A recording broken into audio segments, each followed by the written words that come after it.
Reaction good morning. आप सबके नमस्कार। नमस्ते। और सबके उठिए बाटी जना। यस। तो हम कार्यक्रम के आगे बढ़ा बाटी और हमन के ई कार्यक्रम हमके स्वास्थ्य जागरूकता अभियान कार्यक्रम हो, जैसे कि हमन के यहाँ काहे आवल गेला तो हमन के स्वास्थ्य के लिए और हमन के गरीबी दूर हटाए के लिए। तो हमन के ई चीज सीख के जाल जा और अपन ध्यान यही रखल जा कहीं पर नहीं, जैसे कि होला घर में दूसर भी काम रहाला और ध्यान वहाँ दौड़ दौड़ जाला।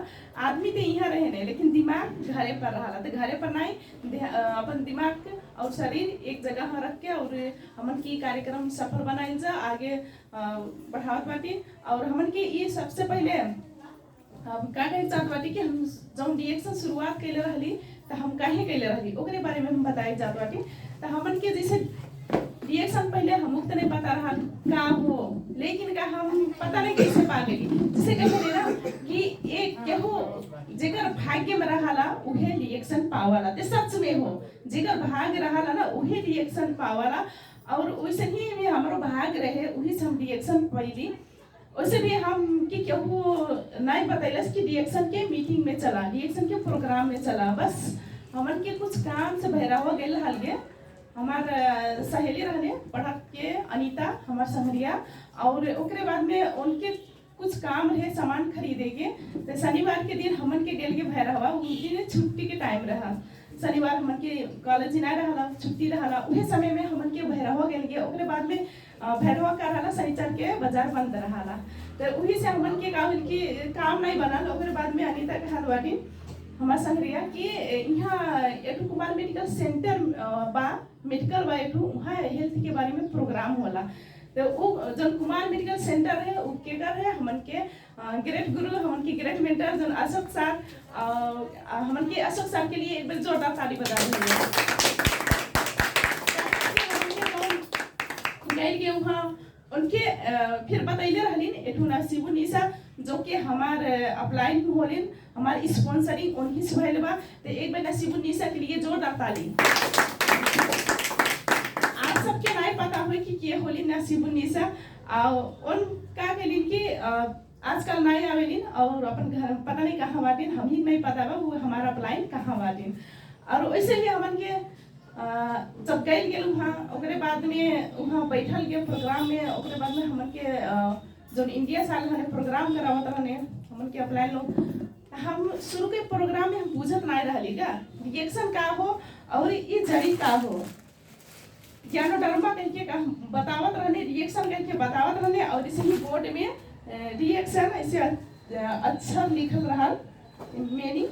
तो हमन के कहीं ई रिएक्शन कहल के का हो हम कुछ नहीं बुझत रहली। ऐसे ही बोर्ड में रिएक्शन लिखल रहा, हर बात में रिएक्शन बोलत रहने, वहाँ हर बात में रिएक्शन बोलत रहने, हर बात में इस जड़ी के देखावत रहने। हम कहीं ई का होए हम फर्स्ट प्रोग्राम तक हम कुछ नहीं बुझली, हम कुछ नहीं सिर्फ रिएक्शन के नाम बुझली और ई ज्ञानोडर्मा के नाम सीखली पहला प्रोग्राम में और कुछ नहीं बुझली। और ओकरे बाद में हम पहले हिंदी हमके नहीं बोले का रहल और बुझे भी उतना अच्छा से समझ नहीं पावत रहली। ओकरे बाद में हमन के जब नसीबु निशा मिललिन ओकरे बाद में फोन करे लगलिन कि अगले शनिवार फिर से कोई प्रोग्राम फिर से यहाँ दोबारा। ओकरे बाद में दोबारा भी गईलिन। ओकरे बाद में हमन के जब कौशल्या मैडम से हमन के मुलाकात हुई और भेंट घाट हुई, हमन के परिचित होलिए। ओकरे बाद में फोन नंबर ले हलिन, हमेशा वो फोन करते रहलिन जो हमारा प्लान होलिन। एक बार हमन के कौशल्या मैडम के लिए जोरदार ताली। अच्छा से वो बताए काम करें जैसे कि शनिचर जब तक आवे एक हफ्ता बाद है आवाला, लेकिन का वो मतलब लगभग 6-7 बेर फोन कहीं हुआ हमारी में। तो हम कहीं ठीक बा हम आए फिर गईली। ओकर बाद तीसरा बार में ई चाहपत्ती लेके गईली और यह चाहपत्ती के बारे में बहुत अच्छा से बातचीत चलत रहे कि गैस कब्जियत बहुत अच्छा से हटाए के काम करला और जे खैले रहे जेकरे फायदा भइल रहे उन्हीं खुद ही आके जब कहने तो हमें बहुत अच्छा लागल, ये चीज हमें बहुत अच्छा लागल। और उस समय में हमन के जब प्रोग्राम देते रहने हमन के अशोक सर तो हर प्रोडक्ट के बारे में प्रोग्राम देते रहे। तो उहे बेर हमें बहुत अच्छा लगल, बहुत अच्छा से बुझली, हमें बहुत अच्छा लगल। और इहे चाय पत्ती लेके गई काहे कि हमारे हमारे मम्मी के गैस्ट्रिक की समस्या रहा। गैस्ट्रिक बहुत किस्म के रहा, बहुत किस्म के रहा गैस्ट्रिक। हमों के पता बा कितना जन के दे कि हमन के चाय पत्ती जब देखल जाला गैस्ट्रिक के लागी तो का होला कि केहू के 2 दिन में 3 दिन में ठीक हो जाला, केहू के हफ्ता दिन बीत जाला, महीना दिन बीत जाला, बाकी कहे ने हमें कैसनो नहीं लागा हो कि नहीं रहा। तो वैसे नहीं हमारा में कि गैस्ट्रिक रहा जौन तो भूख नहीं लगेगा, केना कि भूख ना लगे वाला रहा। केहू के का रहा कि पेट बहुत टाइट हो जाला, केहू के गोला बन के ना चला और ओकरे बाद में फिराई के काम होला, दर्द होला। और केहू के का होला कि यहाँ जलन होला, और केहू के बहुत ज्यादा बेकार होला, बहुत ज्यादा इतना होला कि अड़ोस पड़ोस के आदमी भी सुने ले। ऐसा बहुत किस्म के बगा। तो हमारा मत जो गैस्ट्रिक रहा उते मतलब 2 हफ्ता बहुत अच्छा से ठीक होई। और इहे चाय पत्ती हमन के जौन बा बहुत सारा फायदा करला, हमन के एक से एक फायदा बा, सबके पता बा। और भी हम बताए चाहत बानी कि एकर हमन के फायदा जो अगर हमन के खायल जाए तो का हो कि थकान, कमजोरी, अलछीपना बहुत सही से खत्म हो जाई। और ओकरे बाद में हमन के जौन पोषण बा ना, पोषण नहीं पाला जो हमन के खाना में हो चाहिए कितना 80% हमन के क्षारीय भोजन हो चाहिए, क्षारीय 80% हो चाहिए, 80% हमन के क्षारीय भोजन हो चाहिए। और 20% जमा हमन के अम्लीय हो चाहिए। और ओकरे बाद में हमन के प्लेट जोन प्लेट बा तो उल्टा हो गई लगा, ये हो गई बा हमन के अम्लीय, हमन के काम होला 80% और क्षारीय 20%, ठीक बा। ये अम्लीय हो, ये क्षारीय हो। यही के कारण से का होता है कि बहुत सारा हमन के आदमी के कुपोषण के शिकार होत बाटे, खून की कमी आवत, थकान होता, कमजोरी आवत बा, तरह तरह के हम बीमारी होत बा। और हमन के जो शरीर बा वो बैलेंस नहीं मिल पावता, असंतुलन में बा। हमन के का बा जौन हमन के ई चाय पत्ती अगर हमन के लिए हल जाई तो जौन हमन के खाना जौन अम्लीय बा एक क्षारीय भोजन बनाए के काम कराला, बहुत अच्छा सिस्टम में काम कराला। और ओकरे बाद में हमन के अगर खाए के जैसे कि केहू जाला बस में सफर कराला तो ओकरे बाद में का होला कि अच्छी रहा, इतना आलस रहा, इतना कमजोरी, इतना थकान रहा कि 15 मिनट के रास्ता में भी नींद लग जाला, हो कि नहीं। आदमी निदा जाने कि कहाँ पुगली गई के। ओकरे बाद में हमन के जब घूमल जाता 4 आदमी बाटी जाता हमन के नींद नहीं लगी चाहिए कि का हो, हमन के कमजोरी हो, अच्छी हो। तो ये समस्या बा, हर घर बा। लेकिन का हमन के ये अगर हर घर में हमन के चाह दिए के जिसे बोले ने हर रिएक्शन घर घर रिएक्शन, हमन के ये नारे के साथ में हमन के कार्य बा। और घर घर हमन के ये चाय पत्ती रिएक्शन के रिसी ज्ञानटी हमन के पुगाए के बहुत जरूरत बा। तो वैसे भी हम भी गैस्ट्रिक के प्रकार हम बतैली, लेकिन का कैसन कैसन गैस्ट्रिक बा और कई किस्म की गैस्ट्रिक हम ठीक कई भइल बाटी ओकरे बारे में हम जानकारी देवल चाहत बाटी। तो जैसे एक जन के रहल स्वयंसेविका खुद रहली, उनके का रहल कि गैस्ट्रिक इतना ज्यादा रहल कि पेट एकदम टाइट। और अगल बगल घूमे खोए ना हमन के इहर ताके खोए दाया तो हमन के से ताक लिए हो कि नहीं, बाया ताके करे तो वो ताक लिए। लेकिन इतना गैस्ट्रिक के रहे पेट इतना जगड़ा रहे, टाइट रहे कि दाया ताके के रहा तो उनके ऐसे घूमे पड़ेगा, गोड़ उठा के इहर घूमे पड़े। और बाया घूमे के रहे तो गोड़ उठा के इहर, मतलब तरीको इहर दाया बाया उनके नहीं होत रहा। लेकिन का ये चाय पत्ती उनके एक के हफ्ता में इतना ज्यादा फायदा कैले कि बहुत अच्छा लगा। और उनके तीसरा डब्बा हो जाता बा ये चाय पत्ती खा के बहुत अच्छा। और उनके जो शुगर लेवल रहा हमन के तो पता नहीं रहा कि शुगर बा, लेकिन का बाद में पता चला शुगर बा। हम कहले ठीक बा, उनके शुगरों में काम करी तो कहीं हाँ काम करिए, लेकिन का 100% जड़ से खत्म नहीं कर पाए। कहीं कि ओकरे लिए हमन के जल्दी से ठीक होए के बाद हमके आर्जिया लेहल बहुत जरूरी बा। ओकरे बाद में का होई कि यह चाय पत्ती खा और जैसे कि तोहार जो शुगर लेवल बा घाटी नहीं, लेकिन का बढ़े के भी नहीं गई, इतना पावर बा। लेकिन का उहे खाद काटे लेकिन उनके तीसरा डब्बा हो और कहते कि डॉक्टर कहते शुगर के दवाइयाँ नहीं खाए पड़ी तो लिए नहीं करी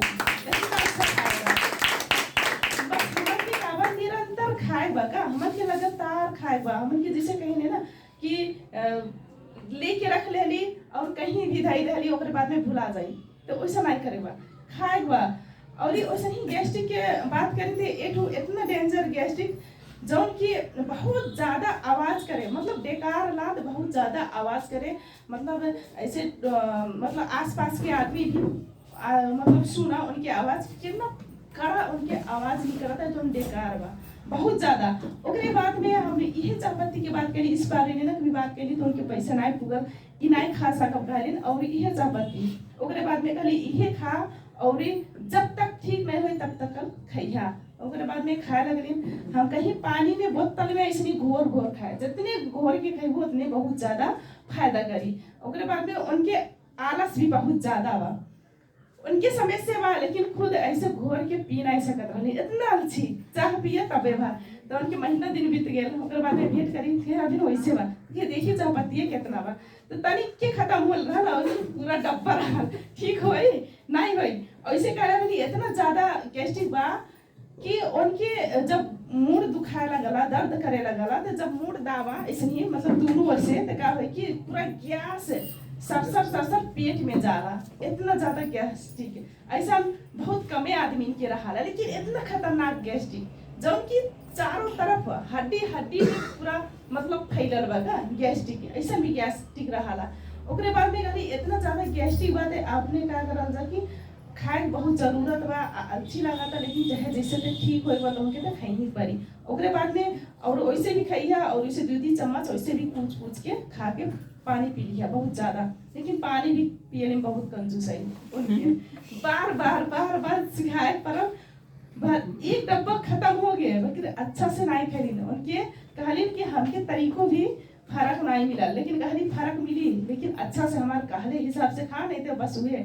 और उन जहाँ भी गैस्ट्रिक के दवाई जो लेत रहलिन खात रहलिन, जहाँ उनके अच्छा लगते उन बार बार गैस्ट्रिक के दवाई लियन के था बार, लेकिन बहुत ज़्यादा हो गए। तब डॉक्टर क्या कहलिन कि गैस्ट्रिक के दवाई तू ना खा, जा रिएक्शन के चायपत्ती पीला। जब तहाँ के हमेशा गैस्ट्रिक रहे बा, एकदम से गैस्ट्रिक के दवाई खाए पड़त बा, तो कौन जरूरी बा, काहे की साइड इफेक्ट करी उन्होंने पता रहा, अलग से नुकसान करी। जब गैस्ट्रिक दवाई रोज हमेशा जेकर आदत में जब जुड़ जाए ना, तो बहुत जल्दी कैंसर के शिकार हो जाएगी, बहुत भयानक बीमारी लग जाए।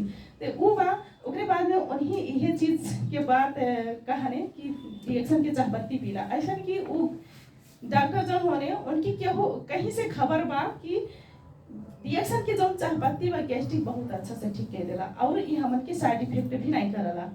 ओकरे बाद में वही के कारण से वो रिएक्शन के लहरिन बहुत मतलब मुश्किल से तब पर भी अच्छा से अपने शरीर के ध्यान ना रखते हुए उन अच्छा से ना खाएं। ओकरे बाद में बार भेंट करत दूसरा जब डब्बा लहरिन उनके कुछ कम होल बा, जो हमन के बार सिखावल गया कि ऐसे खइया ऐसे खइया कैसे खात बाटू, हमेशा जा भेंट घाट करे, हमेशा जा हफ्तों में जा। ओकरे बाद में भर के उनके कुछ कंट्रोल होल बा। तो हमन के कहीं भी सामान जब देहल जाला, कहीं भी कोनो समस्या देहल जाला, तो हमन के 1-2 बार तो शुरू में भेंट करे बहुत जरूरत बा, नहीं तो उनके का बा लेके रख देने कहीं, ओकरे बाद में खही नहीं, या फिर आज खही बिहान भुला जाही, फिर खही फिर भुला जाही, फिर खही फिर भुला जाही, तो का हुई समस्या जब नहीं ठीक हुई कहीं गलत कहीं बेकार कहीं 4 जन के भी निगेटिव करी हो कि नहीं, नकारात्मक असर हो जाला ये हमन के व्यापार में। तो ये का हो कि हमन के बार भेंटे भी बहुत जरूरत होला, और हमन के समझ सकल जाला कि ये जो गैस्ट्रिक कितना बड़ा बीमारी हो, जब गैस्ट्रिक हो जाला शरीर में, तो का होला कि तमाम किस्म के रोग के जो दरवाजा रहा वो खुल जाला, लगभग 300 रोग के दरवाजा खुल जाला। तो हमन के का करे हो कि सबसे पहले अपन गैस्ट्रिक खत्म करे को, और दूसरे के भी ऐसे ही बतावे को बहुत जरूरत है, नहीं तो कहाँ जाइए। जैसे कहे ना कि आप सबसे हम अब यहाँ पूछ दी कि आप कितना जना यहाँ बाटी जा कि कैसे कर दी कि हम पूरा एकदम स्वस्थ बाटी कैसे कर दी, क्यों नहीं कैसे कर दी। अगर आपके जब स्वास्थ्य छूट गया बा, आप बीच में आ गेला, तो केहर जल जाई, बीमार और जल जाई कि स्वस्थ और जल जाई, बीमारी और जल जाई, कभी भी लौटम ना जाए स्वस्थ और। कहा कि स्वास्थ्य के लिए हमन के स्वस्थ को जाए और कहीं भी रास्ता नहीं बा, सिर्फ हमन के कहाँ बा रिएक्शन में बा। तो हमन के एक बार रिएक्शन प्लेटफॉर्म पर लगी बहुत अच्छा है, जबकि हमन के जब स्वास्थ्य छूट गेल बा, केहू भी नहीं कह पाला कि हम स्वस्थ बाटी। तो हमन के कोनो भी हमन के रिएक्शन के प्रोडक्ट बा, हमन के खा पी के हमन के यहाँ स्वस्थ हो सके के, हमन के स्वस्थ हो जा सके। और केहू के हमेशा रोजाना दवाई खाए वाला बाटे, रोज रोज दवाई खात बाटे, तो उ भी हमन के धीरे धीरे धीरे धीरे स्वास्थ्य ओर जाही। एते का होई कहीं कि हम चाहपत्ती नहीं खाब, हमार कुछ नहीं होइल बा, ओकरे बाद में जब होई तब देख ले, होई ते का देखी ने देख पावाने, केहू नहीं देख पावला। जब तक पॉकेट में पैसा रही, अपन बैंक बैलेंस रही, तब तक डॉक्टर भी देखी ही, पैसा नहीं रही तो देखी ही नहीं देखी, केहू भी नहीं देखी, तो वैसे ही भी रहे। वैसे हम वहाँ प्रोग्राम लेते लेते लेते ओकरे बाद में ई चाहपत्ती के बारे में हम बहुत अच्छा से फायदा ले ली और एकरे बारे में हम जानकारी ले ली और बहुत अच्छा लगल। उस समय में हम पढ़त भी रही और एक NGO में जॉब भी करत रही। पोषण क्लास जे की कहानी हम चलाए के काम करत रही। दुई गावी समय बाद में हमार 4 गावी से थपा गए, जो कि हमार सिकटाहन गावी से पटखौली गावी से जिम्मेवारी रहे। ओकरे बाद में हमार बाद में धलथई गावी से और हमन के यहाँ रोहिणी गावी से हमन के हो गए। ओकरे बाद में हम का करी कि इतना अच्छा लगल कि हमन के जौन हिसाब से हम पोषण क्लास देत बाटी, पढ़ावत बाटी, सिखावत बाटी, महिला लोगन के, बच्चा लोगन के ग्रोथ मॉनिटरिंग करत रही, जैसे कि बच्चे उमेर अनुसार बढ़त बाटे कि नहीं बढ़त बाटे और पोषण बाटे कि कुपोषण बाटे, उस हिसाब हम नाप जोक करत रही। ओकरे बारे में हमें पता रहल कि ई जगह से कितना जौन पोषण मिल सकला, हर प्रत्येक आदमी के पोषण मिल सकला। तो बहुत अच्छा चीज बा, हमारा हाथ में मिल गया बा, हम सबके बताई।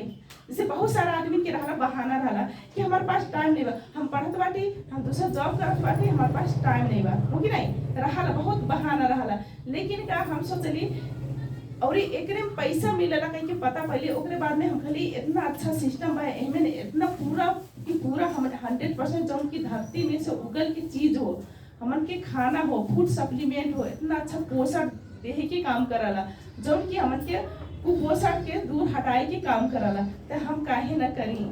और ये हमें इतना अच्छा सिस्टम बा जौन की हमन के एमें काम करल जाला, तो कहीं हमन के बॉस के टेर लाई रहला कि हमार मालिक के हमके उठही, या समय से नहीं जाते हमें निकाल दी, या समय से नहीं जाते हमें का होई कि हमार पैसा भी कटौती हो जाई या फिर कम मिली, ऐसा बा।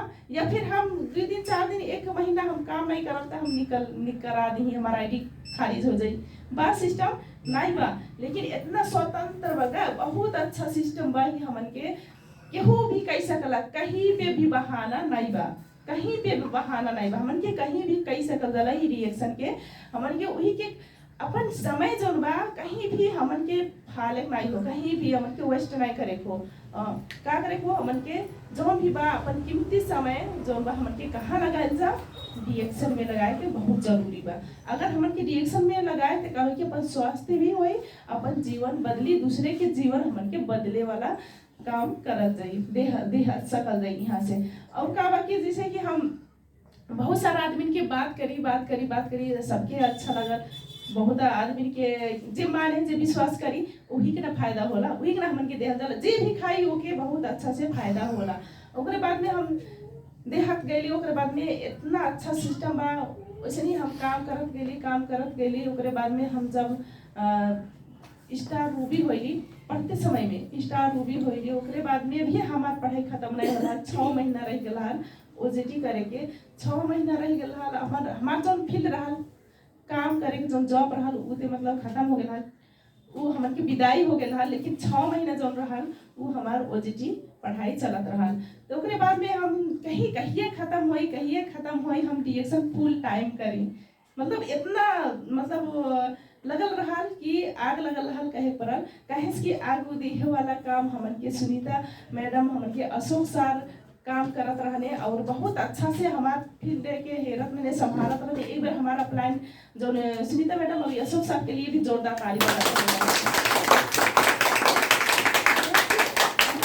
अपलाइने के दिन होगा, हमन के जो कुछ भी हो जाला, जो कुछ भी पुगल जाला या बोलल जाला, सीखल जाला, कुछ भी होला, हमन के टीम में भी बहुत मतलब ग्रोथ होला, हमन के कई पावल जाला। तो हमन के अपलाइने के बहुत बड़ा हाथ रहला, हमन के कभी भी कुछ भी कहे, कुछ भी काम करे कहे बोले अप्लाइन, लेकिन अप्लाइन के बाद माने के बहुत जरूरत रहला। वैसे भी हमन के लगे। ओकरे बाद में हमारे OJT कंप्लीट हो गया। ओकरे बाद में हम फुल टाइम जब डिएक्शन काम करे लगली, फुल टाइम डिएक्शन काम करे लगली। ओकरे बाद में हमन के ये जो स्कूटी हमन के ले हल गए, जो कि हमन के पहले हम साइकिल से चलत रही। बहुत कठिन तकलीफ होला जब वैसे ते नहीं, जब बहुत तेजी से धूप भी लगला, घाम लगला, और का होला कि जब कि मतलब हवा चलाला लगला कि नहीं, हवा जब चलाला तो का होला कि अगर हमन के पूर्व जाए बा, अगर ओहरे से हवा चले तब कितना तकलीफ होला। साइकिल रेंगला नहीं लगला कि हम पैदल रेंगावा तो चली, लेकिन का चलाए के ना पड़े, हो कि नहीं। लेकिन वही तकलीफ हमहू झेले बाटी, वैसे ही हमहू कैले बाटी। ओकरे बाद में हमन के एक बार हम खुद जात रहली, हम स्टाफ में हम के जाए रहे, कैसे भी हम टाइम मिलावत रहली। जैसे कि हम पढ़त भी रहली तो समय नहीं मिलत रहे, कुछ टाइम हमें निकाले पड़त रहे, या हमन की मांग डिमांड हो जात रहे, मांग हो जात रहे ई कुल हमन के सामान के। ओकरे बाद में हम जाई, ओकरे बाद में हम दरखसवा तक गईली, दरखसवा करके हमन के बसंतपुर वहाँ तक गईली, कैसो गईली। ओकरे बाद में हिम्मत नहीं लगल कि हम अब पैदले चली।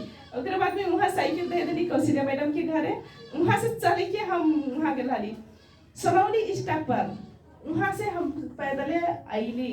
ओकरे बाद में हम घरे गईली। इतना कठिन, इतना मतलब दुख झेले पड़ाला लगला कि नहीं।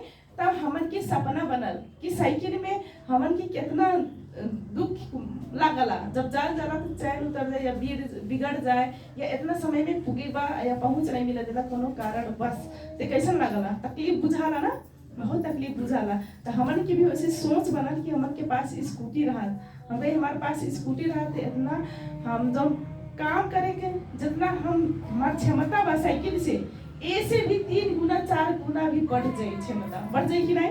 आप सब भी साइकिल चलावल जाला, अगर आप सबके पास पर्सनल सबकी स्कूटी रहा, काम करे के क्षमता बढ़ जाए कि नहीं बढ़ जाए, बढ़ जाए। तो बढ़ाए बना बढ़ाए तो स्कूटी के सपना जरूर लिए, बहुत जरूरत बा।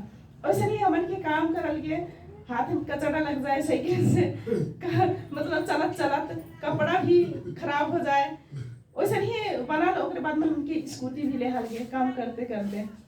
ओकरे बाद में हमन के काम करल गए, ऐसे नहीं आगे बढ़ल गए, और लगभग 1 साल के अंदर में हमन के बाइक भी चेंज करेंगे, 1 साल के अंदर में स्कूटी से बाइक है।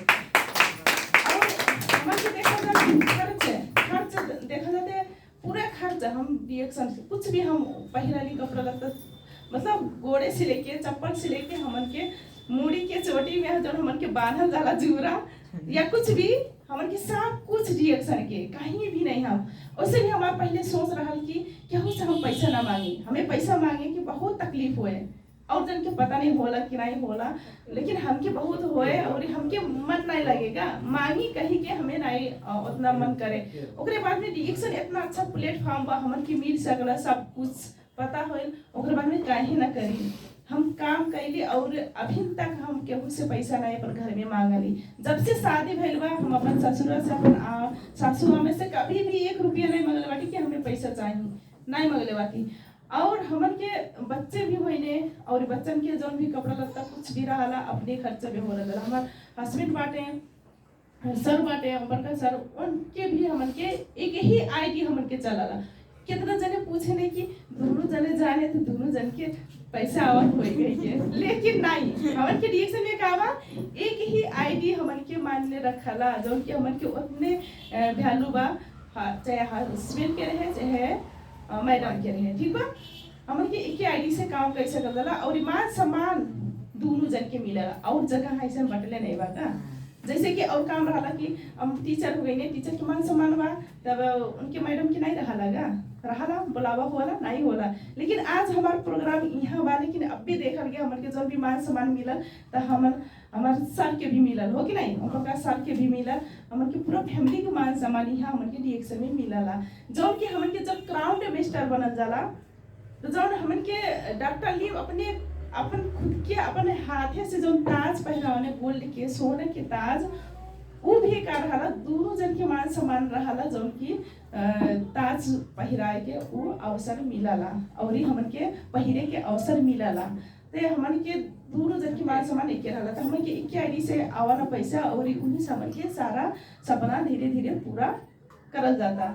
और अब आ गेल बा हमन के सपना के बारे में हमन के अब बन गेल बा कि हमन के चाहे जैसे कार होई, कार में हमन के चाहे जैसे घूमल जाई। अगर आप सबके बात भले आदमी नहीं विश्वास करत है, जैसे लगला आप सब भी मतलब बोला जाला कि कहा जाला लेकिन विश्वास नहीं करेंगे, कहा जाला लेकिन विश्वास नहीं करेंगे, कहाँ जात बा कहाँ नहीं। तो इहे रहला आदमी की सोच कि केहू के पता रहला कि इतना अच्छा बा, रिएक्शन बहुत अच्छा बा, लेकिन का ई करत बा के जन ई सफल ना हो जाए, के जन ई सफल ना हो जाए ओकर पैर खींचे के काम जान के करेने का, जान के करने अनजान में नहीं। कितना आदमी जान के करेने काहे काहे कि केहू आदमी इतना दुख तकलीफ सही नहीं पावला का, यानी कि हार्ड वर्क उतना करे के नहीं चाहला, उतना कष्ट नहीं सहे के चाहला कि हम साइकिल चलाई थकी या घाम सही बरसात सही, ये इतना सहे के क्षमता नहीं रहला। लेकिन ओके पता बा सब कुछ मिलला, वही से का कहे ने कि नहीं कह पेबू, तू नहीं कह पेबू, डायरेक्ट कहाने ये कहाला नहीं कह पेबू, जे नहीं करला, जे नहीं करला उहे कहा लगा। ओके सब कुछ सबके तरह पता बा, लेकिन कोनो आदमी के सब कुछ पता रहला तब पर भी कहने तू नहीं देबू, तू काहे से पैर खींचे हम नहीं करत बाटे तो काहे करे, हम नहीं आगे बढ़ पड़ी ऊ ना बढ़े, ये सोच रहा लगा। तो हमन के आगे करे को हमन के सब चीज छोड़ छाड़ के हमन के सबके बात है हमन के तोड़ के कहाँ निकले को, हमन के जब तक जिंदगी बदलाव नहीं हो, जब तक हमन के सफलता नहीं मिली तब तक हमन के कहे को, हमन के बताई वाला ते काम बा हो कि नहीं, बताई वाला काम बा ते काहे ना बताए जा बताए को। और वैसे ही हमन के यहाँ बा आज जेल बा, हम पहले प्रोडक्ट के बारे में बात करी थी, ओकर बाद में हमन के जो आज जेल बा ये हमन के 100% हमन के ई गैनोडर्मा पाउडर फॉर्म हो जौन कि हमन के खा सकल जाला। और जेकर कोनो भी समस्या बा कोनो भी जैसे कि महेसी भइल, बीपी हाई लो, अल्सर भइल, कैंसर भइल और दमक समस्या भइल और शुगर भइल, तमाम किस्म के जौन बड़ा बड़ा रोग बा जौन कि हमन के हाली जल्दी ठीक नहीं होला और कितना बीमारी की जड़ से खत्म भी नहीं होला। तो ई हमन के जड़ से खत्म करे वाला ई आज जेल इतना पावर बा। तो हमन के वैसे भी हमन के एठो हमें एकर फायदा वाला बात बताया जात बाटे, जैसे कि हमार अपनी दीदी हमार फूफा के बिटिया हाली अपने को दीदी और उनके कारण की स्तन कैंसर हो गया, जौन की स्तन कैंसर के जौन रखा है कि कैंसर हो गया फर्स्ट स्टेज और ऑपरेशन करा के भी तैयार हो जाने वैसे महिलन के हम 2 जन के हम ठीक कर दिल बाटी यही से। और ये रिएक्शन हमके स्पारुलिना से इतने 2 चीज खा के। और हमार जब दीदी के बारे वैसे समस्या हो गई ओकरे बाद में उन कहली कि हमारे ऐसा समस्या बा और फर्स्ट स्टेज देखे ले बा तो ठीक बा, मतलब ठीक हो जाई के ठीक हो जाई। ओकरे बाद में हम यही चीज रहली आज जेल रहली, ओकरे बाद में हम ब्लैक कॉफी शुरू रहली, पैसा नहीं रहा जैसे पैसा अनुसार हम ये चीज रहली और स्पारुलिना रहली। ओकरे बाद में का होल कि 1 हफ्ता खैली डेरा गई कि पता नहीं ठीक होई कि नहीं होई, मतलब विश्वास नहीं भरोसा नहीं। ओकरे बाद में गई भरतपुर का के कि अपन ऑपरेशन करा लेली, ऑपरेशन करैली। ओकरे बाद में का होल कि ऑपरेशन होला, ओकर बाद में मतलब टाइम ओकर कीमो चढ़ाई के पड़ला। और देखा जाए यहाँ कीमो जब चढ़ाला कितना नुकसान शरीर के करला का, शरीर के नुकसान बहुत होला का, पूरे सेल के पूरा डैमेज करे वाला काम करला शरीर के। जैसे कि हमन के शरीर कहल के हमन के शरीर के संरचना भी बना दी एक चीज, जैसे कि हमन के हमन के शुरू में माता पिता से हमन के का बनला, हमन के एक सेल बनला हो कि नहीं। ओकरे बाद में सेल से हमन के टिश्यूज बनला, मांसपेशी कहला। और ओकरे बाद में हमन के एक आर्गन बनला, सेल से मिलके उनके आर्गन बनला। ओकरे बाद में हमन के सिस्टम बनला, ओकरे बाद में हमन के यहाँ पूरा मनुष्य शरीर बनला, ठीक बा। तो वैसा ही जब हमन के जब कैंसर हो गया रहा कीमो चढ़त रहा पूरे सेल के डैमेज करे का, शरीर भर के पूरे सेल के डैमेज करे। ओकरे बाद में का होला असर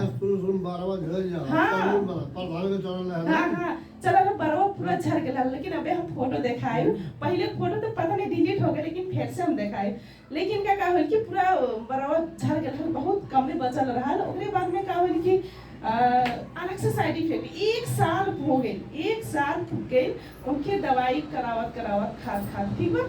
और ओकरे बाद में हमन के 4 महीना के पहले 1 साल हो गए हाल मेडिकल के दवाई करावत। ओकरे बाद में का होल कि उनके जब एकदम कमजोर हो गए, शरीर एकदम कमजोर हो गए, तो अलग अलग अलग अलग बीमारी जो बैक्टीरिया वायरस रहला बहुत जल्दी से अटैक कराला कमजोर शरीर में ठीक बा। और का होल कि उनके कोरोना भी उनके बता देला पॉजिटिव। 5 दिन उन आईसीयू में रहलिन, इतना ज्यादा खर्चा करे पड़ गया जौन की कुछ नहीं भइल रहल, मतलब कोरोना बता देलक और उन मतलब घूमत टहरत रहलिन ऐसे आदमी के उतना ज्यादा खर्चा हो गए। ओकरे बाद में वहां से फिर वो आइलिन तो का होल कि उनके फोक्सम जोन रहल पानी जम गेल रहल का, पानी जम गेल सांस ला तो सांस लिए बहुत अप्यार होए। और यहाँ फोक्सो रहला ना, लेकिन जब पीछे बोले का खर खर बोले, जब सांस ला तो पानी भरले के नाते पीछवा बोले और वो बहुत तगड़ा डरा गेलिन कि का होए लगल हमके। और सांस लिए भी अप्यार हो गेल, टॉन्सिल के भी हल्का समस्या आ गेल हल। तो ओकरे बाद में वहाँ से फिर दवाई लेके अलिन। ओकरे बाद में और ज्यादा दवाई खाए पड़ गेल, थप खाना जो की दवाई खाते रहलिन और से और ज्यादा दवाई खाए के पड़ा। ओकरे बाद में कहलिन कि और चीज हमें फिर फोन करी कि हमें सब कुछ हमें का रिएक्शन के खाए पड़ी, हम ठीक हो जाए। हम बहुत निछा गई दवाई कराए खाद हम निछा गई करावत निछा गई, हम हॉस्पिटल के चक्कर काटत निछा गए बाटे। अब हमें ठीक होए बा, हम पहले विश्वास नहीं था, अब हम का खाए पड़ी लियानता हम सब चीज खाए। ओकरे बाद में हम ई चीज दहली आर्टिजियल दहली, कड़ी सेब कॉफी दहली, ई जूस दहली। ओकरे बाद में पेस्ट दहली, ई पेस्ट। ओकरे बाद में काहे पेस्ट दहली काहे कि गटई में भी उनके समस्या आ गल टॉन्सिल के, और नाक भी जाम होत रहल काहे कि कोरोना भी वायरस बता दे रहल। ओकरे बाद में इतना सामान दहली खाए के, एमे से कहली 2 ठो खाए के। और ई जो कड़ी सेब कॉफी बा 1 पाउच निकाल के कहली 1 दिन में खत्म कर दिया 1 ठो। और जूस का करली 2 दिन ढक्कन खइया फ्रीज में रखे को हल्का मनतातो पानी कई के शीत गरम पानी कई के। ओकरे बाद में खाली पेट में संजा भी नहीं के खाए के, यह बात कैले रहली। ओकरे बाद में इतने ही खाद उनके जो फोक्सो में के पानी रहल वो बहुत कम हो गया। दूसरा बार जब गैलिन चेक कराए बहुत कम हो गया। और ओकरे बाद में ऐसे नहीं थपत गैलिन कहलिन अब हम उतना दवाई नहीं, डॉक्टर भी डरा गया उतना दवाई चलाए बंद कर दिला अपन कि बहुत ज्यादा साइड इफेक्ट रह गया था। और शरीर एकदम कमजोर के नाते एकदम बूढ़ जैसा आदमी मने एकदम बूढ़ जैसा लौकत रही। ओकरे बाद में ये चीज इतना खाद 4 डब्बा हुई, मतलब 4 महीना हो गए 4 डब्बा। और इहो भी मतलब 3-4 ठो। और ये जो जूस बा 3 होइल। अब हम इस बार चलावत बाटी। और ओकरे बाद में हम उनके शरीर आजकल देखल जाए बहुत अच्छा, बहुत परिवर्तन, बाल भी बहुत अच्छा से आ गए बा। मोबाइल पर का चलक बा और केहू वही पाछे तो बोला दे कि वो फोटो दिखाएंगे कि बाल कितना अच्छा से आ गए बा। और का बा कि उनके चेहरा इतना मतलब का बा कि एकदम चमक आ गए बा, कहल जा चमक आ गए बा, इतना अच्छा स्किन भी बहुत अच्छा से शाइनिंग हो गए बा, बहुत अच्छा। और वहाँ पे जब हम गए अब के मतलब 1 हफ्ता हुआ था तो मतलब बहुत खुशी हम कहलिए कि अच्छा कैसा लगा था अपने से महसूस, बहुत अच्छा लगा था। तो कहली कि आजकल तो पूरा चेहरे बदल गए बा। तो कहली हाँ हम गए हली परसों डॉक्टर वहाँ हॉस्पिटलों में चेक कराए तो कहा था डॉक्टर तू तो बड़ा हाली से वो हो गई, मतलब इतना अच्छा से परिवर्तन चेंज यहाँ देखल जा कितना अच्छा से, जबकि बारवा देखल जा सर कितना घना हो गया बा, बहुत जबरदस्त। बहुत छोटा बाल रहे, बहुत छोटा बाल रहे, देखल बा कितना चमक आ गया बाल भी। जबकि अब खुद हमन के जो राम पुजारी साहब होने खुद डॉक्टर होने उनके पता बा ठीक बा। तो हमन के इतना अच्छा इतना पावरफुल जो हमन के प्रोडक्ट बा केहू के हमन के दे सकत जाला, इतना जबरदस्त फायदा, बहुत जबरदस्त फायदा करला। और हम फिलहाल में हम गेल हली अभी कहीं वहाँ उदारी और गेल हली हमन के जौन की कपिल वस्तु में पाराला ठीक बा, हमन के बहुत दूर बा यहाँ से। ओकरे बाद में हम वहाँ गए ये स्पारुलिना देख आल हली जौन की उनके समस्या का रहल कि जौन यहाँ पीठ में बा, पीठ में इतना बड़ा गांठ पड़ गया और वो गांठ का होत रहा जब सुतल रह जात रहने दबल तो का होई किच किच करेगा, जैसे पाक जाला घाव ना वही हिसाब से होए। और डॉक्टर के देखावा तो कहा दवाई से ठीक होबे नहीं करी, ऑपरेशन करे पड़ी, डायरेक्ट उठ के कहागा ऑपरेशन करे पड़ी। और ओकरे बाद में हम यह कहली कि ठीक बा खाए ते कॉफी भी खा सकल जाला और इहो और हमन के मसाज तेल पेस्ट मिला के भी लगा सकल जाला, ठीक बा पैसा होते। लेकिन पैसा नहीं रहे इहे भर ले बहुत मुश्किल से ये ले ली का। ओकरे बाद में अपनो समस्या रहे जौन की हाथ गोड़ दर्द करे वाला समस्या रहल ते हम मसाज तेल दहले रहली और ई चीज खाए तो कहली उनको के खियैया। अब उनके बेटावक रहने उनके बेटा वो कुछ नहीं गठिया वाला समस्या उनके बेटा रहल और जो महिला रहली उनके हाथ गोड़ दर्द कमर पीड़ाए वाला हर एक चीज मतलब पीड़ाए वाला पीड़ा रहल बहुत शरीर में। ओकरे बाद में वही चीज दोनों जना खाए लगने। ओकरे बाद में का कि उनके बहुत अच्छा से फायदा मिलल, उनको मिलल, उनके बेटा को मिलल जौन की गांठ के जौन समस्या है जौन की अपने स्टोआ कहा थे पहले हम टोअर वाली इतना तक ऊंच रहे और आजकल घट गेल बा और नरम हो गेल। पहले बहुत ज्यादा टाइट रहे अब नरम हो गेल बा, बहुत अच्छा। ओकर भी हम फोटो ले ले बाटी, एक दिन हमें निकाल के भी हम दिखाए बाद में जौन की शुरू के फोटो ते उन आयल रहने जावे इस पारी लेना ले रहलीन तो हमें उनसे भेंट नहीं होल रहल। अब की पारी जब हम कन्या हमन के भेंट जब होई तब उहे समय में हम उ चीज देखली दे बहुत छोटा देखल जा छोट हो गेला पहले का जो बहुत बड़ा रहे एकदम पतला हो गेला ना, कुछ पतला हो गेला। उन कहा कि हम जब शुरू में ऐसे ही नापत रहली ते जब चिन्ह रहला इतना ऊंच रहा लेकिन का होल कि इतना घट के बहुत इतना हो गया हम टोइली तब कुछ नरम लागल तो कहली फिर से इहे खा और कहली फिर से रहली इहे और कहली कॉफी खाएंगे, ठीक है। और इतना जबरदस्त फायदा एक से एक फायदा जौन की का करे कहत रहने डॉक्टर ऑपरेशन करे। अब ऑपरेशन करते तो कैसे जैसे पैसा जुटाई परत हो कि नहीं और कितना तकलीफ झेले परत। अब अच्छा से सुत नहीं पाते हो कि नहीं, पीठी में रहल अब करके देहा दाया कि दबाया करवट सुते परत। लेकिन का हमन के ई रिएक्शन कितना अच्छा चीज बा, कितना पवित्र चीज बा, कितना ढेर सारा आदमी ढेर सारा पीड़ित लोगन के कितना हमन के इस फायदा करे के काम करला हो कि नहीं। हमन के केहू भी दे सकल जाला, केहू भी देख सकल जाला, लेकिन इहे कहबा कि हमन के 100% ठीक हो जाई कहीं के नहीं। लेकिन बहुत सारा आदमी के ठीक हो गेल बा तू भी खा, ठीक बा। केहू भी देहा जा कुछ भी समस्या में केहू भी देहा जा हमन के सलाह कहिए, सलाह लेके अपने अपनाई से सलाह लेके और केहू से भी हमन के सलाह से दे सकल जाला। लेकिन का 100% ठीक हो जाएगा कि नहीं, ठीक भले हो जाला हमन के पता बा ना, लेकिन 100% उनके ठीक हो जाएगा कि नहीं सुनाएगा और हमन के बहुत सारा आदमी के ठीक हो गया लेकिन तोहरो ठीक हो जाए, ठीक बा।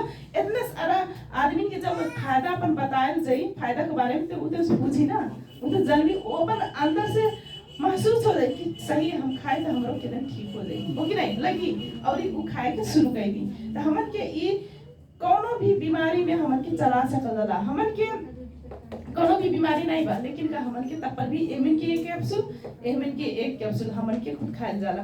काहे कि अगर हमन के हार्ट लीवर किडनी हमन के हर एक चीज अंग हमन के स्वस्थ रखे के बाद हमन के रखे के पावर देला ई हमन के आर्टिफिशियल खा सकल जाला। हमन के खाए के हमन के कोनो भी अंग प्रत्यंग कभी भी बीमार नहीं हुई, कभी भी खराब होई नहीं, हमन के ई खा सकल जाला।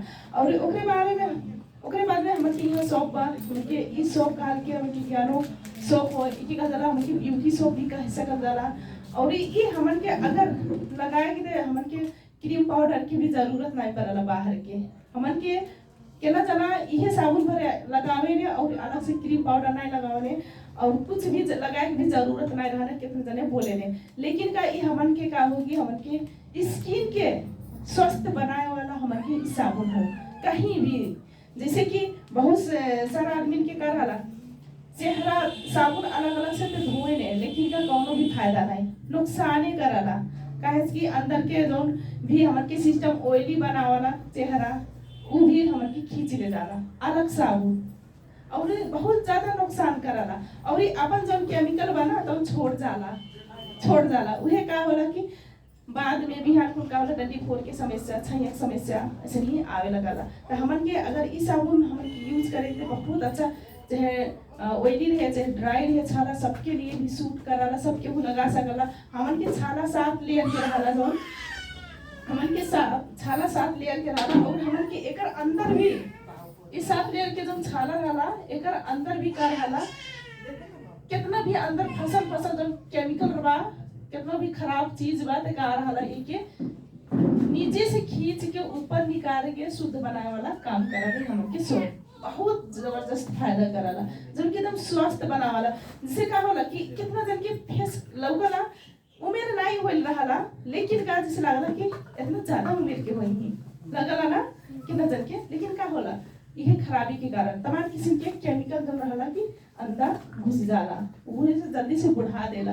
और क्रीम भी वैसे ही कुछ समय तक लगी कि बहुत अच्छा बा, मतलब गोरा के सुंदर दिखत बाटी, लेकिन का कुछ समय के बाद का होला बहुत ज्यादा खराब पहुंचावाला, मतलब छैया दुबिया के और डंडी फोर के रूप में आवाला। हमन के ई साबुन लगा सकल जाला कोनो भी समस्या, डंडी फोर के समस्या बा, छैया की समस्या बा, दुबिया की समस्या बा, और कहीं भी खास खुजली बा, खटीरा घाव खटीरा बा, वहाँ भी हमन के लगा सकल जाला। अगर ई साबुन से हमन के पूरा शरीर नहायल जा, जितना भी हमन के यहाँ हमन के जौन भी कार्ड जितना भी हमन के मेंबर हो गेला कार्ड बनल बा, कम से कम पूरे मेंबर लोग हमन के साबुन से नहाए के पूरा बॉडी साफ करना बहुत जरूरी बा। कहे कि हमन के अगर ई साबुन से नहाए के हमन के काम करल जाता ना, अलग फ्रेश महसूस होला, अलग के लगला। कितना जना सब नहायल जाला ई साबुन से, कितना जना, बहुत अच्छा। आप सबके लिए जोरदार ताली। भी थकान रहला तो भी बहुत अच्छा से महसूस होला कि थकान हट गई हो कि नहीं, बहुत अच्छा से। और कहीं भी हमन के खास खुजली होए के खजुआए के जरूरत नहीं पड़ला। लेकिन क्या बहुत सारा आदमी रहे ने अलग अलग कुछ काम करे, लेकिन खजुआवत करे, लेकिन उन्हें कि पता नहीं चला कि कहाँ हम खजुआवत बनी हो कि नहीं। ऐसा समस्या होता है, यानी कि छाला के एलर्जी इतना ज्यादा हो गई बा, बढ़ते जात बा, मतलब कि नहीं बढ़ते जात बा। तो हमन के साबुन हमन के लगा सकता है, कितना बेस्ट साबुन बा। और हमन के वैसे टीटी क्रीम हमन के बहुत सबके वो हमन के लगा सकल जाला, हमन के भी लगाल जाला। हमहू जैसे सारा कहने कि हमन के अशोक साहब जन भी बतवाने कि हमन के बॉडी लोशन जो बा और टीटी क्रीम मिला के हम लगाइला, वैसे ही हमहू लगाइला। हमरो 1 साल से भी ज्यादा हो गए, वैसे ही किसी से हम लगावली, चाहे जब लगाए तब टीटी क्रीम थोड़े मिला के और बॉडी लोशन वैसे ही लगावली, वैसे ही भी हमन के लगा सकल जाला, जौन कि हमन के बहुत अच्छा से फायदा करला। और जैसे कि एकदम फ्रेश महसूस होला, अगर लगाए जाए तो एकदम फ्रेश महसूस होला, आँख भी बहुत अच्छा लगला। और का होला कि हमन के सर्दी जुकाम लग जाला तो ई टीटी क्रीम अगर बा तो बहुत ज्यादा फायदा हमन के ले सकल जाला, हमन के सुन सकल जाला एकर। और हमन के गटाई में हल्का पानी में मिला के लगा सकल जाला, नाक में लगा सकल जाला, और यहाँ हमन के निधार में लगा सकल जाला। बहुत जबरदस्त फायदा, बहुत अच्छा लगला। हमन के केहू भी घर में सर्दी होला, जुकाम होला तो हमन के टीटी क्रीम सब केहू यूज कराला, बहुत ज्यादा फायदा कराला। छाला के जौन भी फायदा बा तुम करबे कराला, बहुत अच्छा लगला। और हमन के बच्चन के जैसे कि भिक्स के जरूरत रहला ना, लगा सर्दी हो जाला, हमार बच्चे कभी भी बाजार के भिक्स नहीं लगेले बाटे, हमन के लगेले बाटे थे ये टीटी क्रीम अभी तक। एक हमारे बहनी बा, उनके 4.5 साल होता, ये हमारे बाबू बाटे 1.5 साल होता, केहू के हम बाजार से भिक्स कीन के खरीद के नहीं लगेले बाटी तो ये भिक्स है सर्दी जुकाम में। कहीं भी सेके ने ना बच्चन के सेके ने कि हम मतलब जुकाम लगेला सर्दी लगेला तो हम सेकी भिक्स से अलग अलग लगा, हम ये लगा सेकली टीटी क्रीम लगा के बहुत अच्छा फायदा कराला। और ये मसाज तेल भी बहुत जबरदस्त फायदा कराला। जैसे कि हमन के कहीं भी हमन के जो मतलब गठिया उठिया दुखाए के समस्या रहला, कमर दर्द होला, वैसे में हमन के मसाज कैसे कर जाला। और का होला कि चोट पटक लगने में भी हमन के बहुत अच्छा से एकर फायदा ले सकत जाला मसाज तेल। और का होला कि नाक में, हमन के आँखी में, कान में कोनो भी समस्या हो तो हमन के छोड़ सकत जाला। और जैसे कि एक जन के का रहल कि हमन के हलिए हम मतलब और पहले पहले के तो हम जोन फायदा रहल उ बताइते नहीं बाटी जल्दी के जोन भी हमार एक हफ्ता के अंदर के जोन हमार फील्ड में जोन फायदा भइल बा वही चीज हम बतावत बाटी। और वैसे नहीं हमन के एक जगह गेल हल के उनके बहुत ज्यादा परेशानी रहल कुछ बूढ़ के रहली ना तनी बूढ़ रहली तो बूढ़ आदमी रहने तो जैसे कि अब जब तक जांगर रहला तब तक तो बहुत अच्छा से करे ने खाने अपन सर सफाई कर दे अपन कपड़ा लत्ता अच्छा से धोए ने नहाने हो कि नहीं अपन सर सफाई करे ने अगर उनके हाथ पैर न चले तब उनके सर सफाई करे वाला केहू ना रहे तो कैसा लगला बहुत दुख लगला ना बहुत दुख लगला तो उन्हों कैसे ही बात रहा ओकरे बाद में खाली ने बहने हमें कैसो भी ठीक हो जाए हमार हाथ नहीं चलता हमारा उसे कपड़ा रह जाला हम नहीं धो पावली ऐसे मतलब बात रहे ओकरे बाद में हम कहली कि यह मसाज तेल और स्पारुलिना खा ठीक बा यह चीज दुइये ठुलेहरिन उनके ई कितना पड़ला हमन के 25 MRP में देहल जाला ना MRP 25 में देहल जाला आई हमन के 700 में और उनके पैसा नहीं पुगत रहल अपन लग से पैसा अपन पता है से मांगत रहली ते कहा कि कहां वो पैसा तू चेक बिना चेक वो कराइले तू ऐसे चाहे जहां दवाई खाइबो ऐसे बात करागा लेकिन का होल कि उनके दुख है का होला जेकर परला ते ही बुझाला सब केहू नहीं पूछ पावाला सब केहू नहीं पूछ पावाला जेकर परला उहे बुझाला ओकर बाद में उन कैसो जैसो कहीं से भी जुगाड़ कई के उतना पैसा जुटा के उ लेहली ई चीज और ओकर बाद में हमके भेंट करे के 3-4 दिन में तेरा दिन देखा वही हम बहुत अच्छा से हमार बहुत फायदा कैले बा हम अब नहा लेत बाटी अपन कपड़ो धो लेत बाटी बहुत ज्यादा फायदा तो हमन के का हो में जौन बा रोग लगले के जौन समस्या से पीड़ित होत बाटे आदमी का हो हमन की केमिकल हो और कुपोषण हो तो ये चीज से बा तो हमन के अगर सेल कुपोषित हो गइल बा हमन के शरीर में ताकत नहीं बा और केमिकल जकड़ ले बा तो का हम बीमार ऑटोमेटिक हो जाई जैसे कि हमन के सेल बा हमन के अगर सेल बीमार पड़ जाई बीमार तो हमन के पूरा शरीर बीमार हो कि नहीं हमन के पूरा शरीर बीमार अगर सेल इहे स्वस्थ बा तो पूरा हमन के शरीर स्वस्थ रही तो हमन के सेल बीमार होती है बा कि हमन के स्वस्थ करेगा हो कि नहीं हमन के स्वस्थ करेगा तो स्वस्थ करे वाला कोई रास्ता बा कहीं नहीं बा सिर्फ हमन के रिएक्शन में ही बा नहीं तो अलग से का बा कि बीमार तो पड़ जाला सेल लेकिन का दवाई हमन के यहाँ होला अंग में होला और पूरा शरीर स्वस्थ नहीं कई पावाला तो हमन के इहे बा तो हमन के बहुत जरूरत बा ये सब के हर एक चीज प्रोडक्ट यूज कइले के और ये जैसे कि हमन के ई ज्ञान जैतून पेस्ट हो एकर ही हमन के बहुत सारा फायदा ले सकल जाला जैसे कि हमन के मुंह के समस्या सबसे पहले हमन के का होला समस्या जैसे कि दांत में कीड़ा लग जाला पाइरिया हो जाला खून निकलला दांत में से मसौड़ा सूजन हो जाला दुखाला दर्द करला और दांत हिलला मजबूत नहीं रहला हो कि नहीं कुछ दबा के खा नहीं सकेले मतलब जैसे लगला कि खाए त हमार दांतवे डोल जाई और का होला छाला पड़ाला हो ऐसा नहीं होला कि मतलब यहरी ओरी ना डोल जाए और का हो कि छाला पड़ाला तुम्हारे किसी के मुंह के जो समस्या रहला वो सांस गंधाए वाला समस्या बहुत अच्छा से ठीक कराला ई चीज और ये अलग से हमन के फायदा ले सकल जन कि चेहरा पे लगा सकल जाला कितना जना ई पेस्ट चेहरा पर लगा लिएला हमहू लगेले बाटी बहुत कभी अभी भी लगावाली बहुत अच्छा लगला हमन के डेली 4 में भी लगा सकल जाला छैया में भी लगा सकल जाला दुबिया वाला पर भी हमन के लगा सकल जाला वैसे भी हमन के मन करता लगा सकल जाला ऐसी बहुत अच्छा लगला और का बा कि हमन के मुड़ी में खास खुजली बा त का हो कि रूसी बा हमन के ओमे भी लगा सकल जाला और मूड दुखाला कितना जन के मूड दुखाला कितना जन के का करे कि एकरे फायदा बतावले कि उनके मूड दुखाला त अच्छा खुलता रहला त निकाल के हम ही लगा देत बाकी मुड़ी तो एक छिन के बाद का होला कि उ जौन पीड़ रहला जौन दर्द रहला खींच लेला ई चीज बहुत अच्छा से फायदा कर ले ओकरे बाद में सामान पेस्ट ले लेने ऐसे ही हमन के सब सुंदर बाटे जन के जूम मीटिंग में जोड़े ने और सही काम कई कितना तक के पेस्ट भी देते हैं तो ऐसा भी हमन के बहुत अच्छा से फायदा देला मूड दुखैले में भी ओकरे बाद में हमन के पेट के जौन भी समस्या रहला जैसे कि अचानक गैस्ट्रिक बढ़ गए उमें हमन के ठंडा या गर्म पानी में हमन के घोल के खा सकल जाला ओकरे बाद में का होई कि जैसे कि पेट झरत बा गड़बड़ाइल बा उहु में हमन के खा सकल जाला पानी में मिला के ओकरे बाद में हमन के का हो कि सर्दी जुकाम हो गेल बा त हमन के एकर बात भी ले सकल जाला और हल्का मरता तो मतलब सिर्फ गर्म पानी में कही के हमन के खा भी सकल जाला भून के। बहुत सारा पैसा बचाए के काम करला, बुखार भी ई खत्म करे के काम करला, बुखार भी उतार देले बा। और का हो कि हमन के जो बाकी नीचे एड़ी जब फट जाला, एड़ी भी फट जाला, ओमे भी हमन के मलहम के रूप में लगा लिया, बहुत अच्छा से ठीक कर देले। एक दिन के हमन के पूजा मैडम बाटिन उ एड़ी और की एड़िया देख देख ललचा रहे आजकल। पहले इतना ज्यादा खून नहीं करत रहा, लेकिन कहे ने हमारे आजकल एड़िया देखने कहने कितना अच्छा हो गया बा। तो ये पेस्ट के बारे में बात करेंगे, बहुत ज्यादा फायदा ले सकते हैं।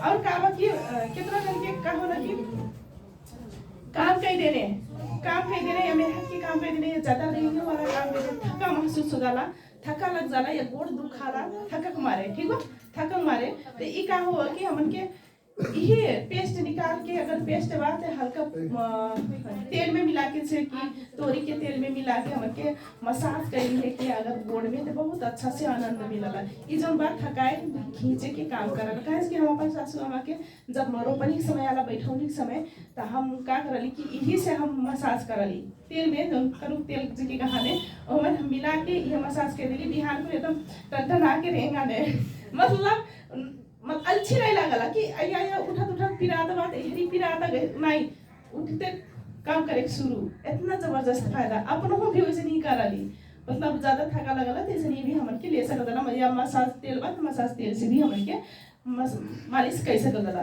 तो हमन के बहुत ज्यादा फायदा आएगा। तो हमन के वैसे कब स्पारुलिना के बारे में कितना जना खा जाता, सबके खा जाता। आप सबके लिए जोरदार ताली। अगर ये हमन के सप्लीमेंट फूड हो कहल हमन के खाए जाई त का होई, कुपोषण दूर भाग जाई, हो कि नहीं। कुपोषण हमन के शरीर से कोसों दूर चल जाई।